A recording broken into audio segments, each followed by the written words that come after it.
માનનીય કાનજીભાઈ પટેલ સાહેબ છે અને લુણાવાડા કોલેજમાં અંગ્રેજીના વ્યાખ્યાતા હતા અને એ કોલેજમાંથી નિવૃત્ત થયેલા છે અને બહુ એક રાષ્ટ્રીય કક્ષાએ અને આંતરરાષ્ટ્રીય કક્ષાએ આમ ખ્યાતનામ કવિ છે, લેખક છે, વિવેચક છે, વાર્તાકાર છે, નાટ્યકાર છે અને હમણાં જ 2 મહિના પહેલાં એમનું એક આખા ભારતીય મોટા ભાગના કવિઓ લેખકોની કૃતિઓનો આદિવાસી કવિઓનો એક દમદાર ગ્રંથ બિહાર ખાતેથી પટના ખાતે વિમોચન થયું અને એમાં હું હાજર હતો. તો આપણે સાહેબની સીધા જ મળીએ છીએ. સાહેબ, એ ગ્રંથ અને એ પુસ્તક એક મહાભારત રામાયણ જેવું છે મારી દ્રષ્ટિએ. તો એ સંદર્ભે તમને કેટલું આમ પરામર્શ કરવું પડ્યું, કેટલી આપત્તિઓનો સામનો કરવો પડ્યો અને કઈ કઈ બાબતોનો આપ સાહેબે અંદર સમાવેશ કર્યો છે, કયા કયા રાજ્યોના કવિઓનો લેખકોનો, એ આપણા અર્જુનભાઈ આ આપણી આદિવાસી ક્ષેત્રમાં કામ કરવાની, અનુભવવાની, એની સાહિત્ય વિશે સમજણ ઊભી કરવાની ઘણા બધા વર્ષોથી પ્રવૃત્તિ ચાલી રહી છે. તમે પણ ગોવિંદ ગુરુ વિશે લખ્યું છે.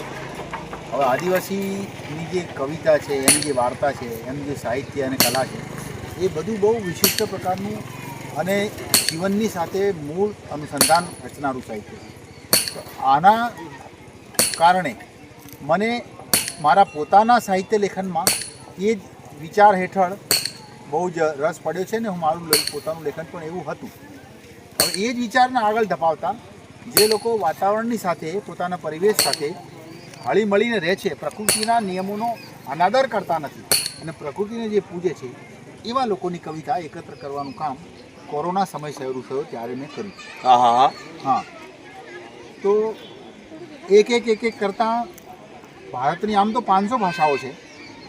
બધી ભાષાઓના કવિઓનો સંપર્ક ન હોય અથવા તો બધી ભાષાઓમાં કવિઓ ના પણ હોય, પણ જેટલી ભાષાઓમાંથી મને કવિઓનો સંપર્ક થયો, મળ્યા કવિઓ જેમણે કવિતા મોકલી, એ બધાને કોઈ પંગત ભેદ વગર, કોઈ કવિ ઊંચો કે નહીં કે નીચો નહીં, એ રીતે આમાં પહોંચે.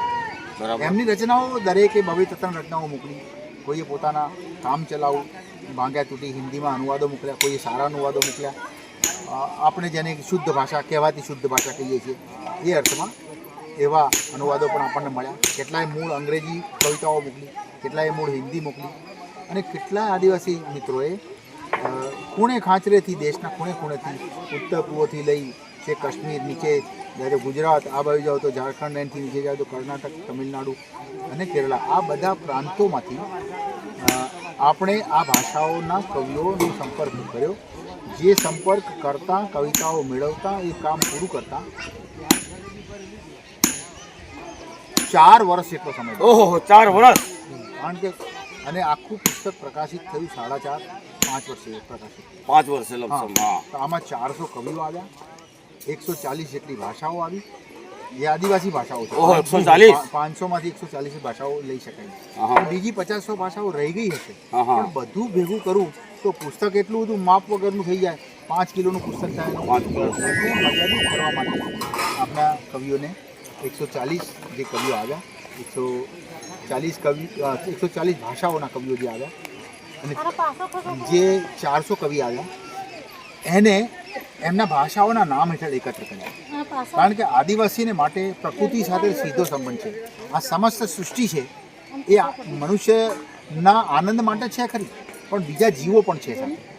પશુ છે, પંખી છે, આ સાપ, માછલી, પંખી, આ બધા જીવો છે, એની સાથે આદિવાસી જીવે છે. પ્રાણી કરતાં પોતાને અલગ કરતો હોય તો જેને અત્યારે બધી દુનિયા પૃથ્વીને લાગેલા રોગો માટે, પૃથ્વી પરની પ્રદૂષણ માટે તરફડી રહી છે, આપણે દૂર કરીએ.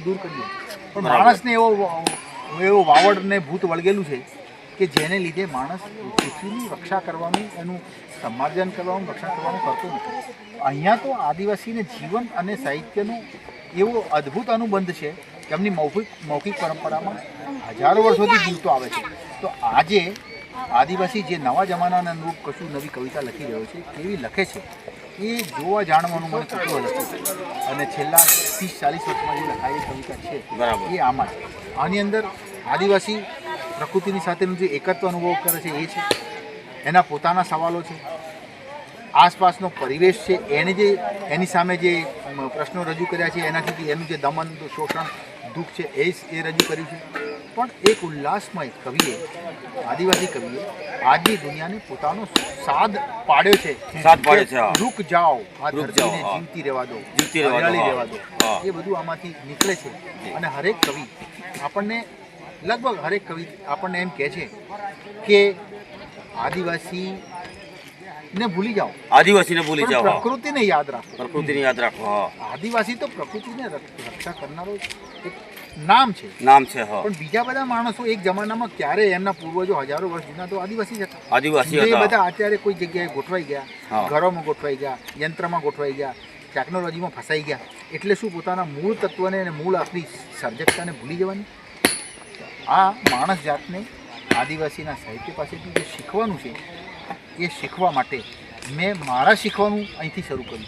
અને દુનિયા એને જો જે છે તો દુનિયાનું ભલું છે.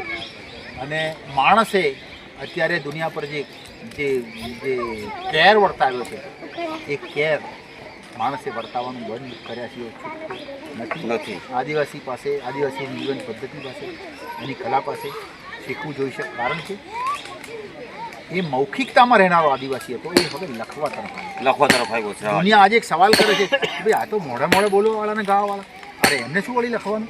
આવા સવાલો મારી સામે આવ્યા છે. આવે છે, હા. અરે આ તે લખે, હા. અને આધુનિક કવિતા લખી હો, આદિવાસી તો લંગોટી જ પહેરી ફરવાની. લંગોટી જ પહેરી, હા. તમે એને લંગોટી પહેરવાની, તમારે નહીં પહેરવાની. તમારે ના પહેરવાની, હા. એટલે આ જે પ્રશ્નો છે અન્યાયકારી સવાલો છે, અન્યાયકારી. સમતાવાદી સવાલો નથી. હા. મનુષ્ય, પ્રકૃતિ, નાના મોટા જીવ, મૂંગા જીવ, બોલતા જીવ, આ બધાને સાથે આપણે સહઅસ્તિત્વમાં રહીએ છીએ. તો આદિવાસીની સાથે કે દલિત સમાજ સાથે કે મહિલા સાથે કે લઘુમતીઓ સાથે, કારણ કે આજે એક નામ છે એ એક લઘુમતીનું, તો કાલે નામ બદલાવાનું છે. આજે એક ધર્મ પકડો, કાલે બીજો ધર્મ પકડો. હા, બીજો ધર્મ. આજે અ જાતિમાં છે ને બ જાતિમાં લગ્ન કરશે તો એની જાતિ પેલી થઈ જશે. તો જાતિઓનું સ્થળાંતર, જાતિઓનું સ્થાનાંતર અને માણસોનું ધર્માંતર પણ સતત ચાલુ છે. આ સતત પ્રક્રિયા. માનવ વિકસિત થઈ રહ્યો છે આમાં, આ પ્રક્રિયામાં. માનવે ઘણા બધા હિંસાના ઘણા બધા કાર્યો કર્યા છે, પણ એની સાથે આ હિંસા કરતાં કરતાં માનવની જ્ઞાનની અને કલાની બાબતમાં જે એક પરિવર્તનો અને પ્રગતિઓ થઈ છે એ આપણે જોઈએ છીએ. સમયને અનુરૂપ, વાસ્તવિકતાને અનુરૂપ સાહિત્ય રચાય છે. એવી રીતે આદિવાસી પોતાના વાસ્તવને, આસપાસના વાસ્તવને અનુરૂપ સાહિત્યની રચના કરે છે અને જમાનાને પોતાના સવાલો રજૂ કરે છે. એટલે એને સામે લોકશાહી રીતે એને આવકારવા જોઈશે. અને જો એમ નહીં આવકારીએ તો આપણા સમસ્ત માનવ સંસ્કૃતિ જેને કહીએ છીએ કે ભારતીય કહેવાતી કોટ એન્ડ કોટ, કારણ કે સીમાડાઓ તો માણસ જ નક્કી કરે છે. માણસ જ, આજે જે ભારત હતું એ ગઈકાલે બીજા નામથી ઓળખાતું હતું, અને આજે જે ભારત છે એ આવતીકાલે વળી કોઈ ત્રીજા નામથી ઓળખાય શકાય છે. એટલે એનો અર્થ એમ થતો, કારણ કે આપણે જુઓ આફ્રિકા અને ભારત જુદું કોઈ વચ્ચે એકાએક ભૂકંપ આવ્યો એટલે પેલો ખંડ ત્યાં રહી ગયો, આ ખંડ રહી ગયો, તો પછી આફ્રિકા થઈ ગયું. આજે આફ્રિકા આપણા માટે અલગ દેશ છે.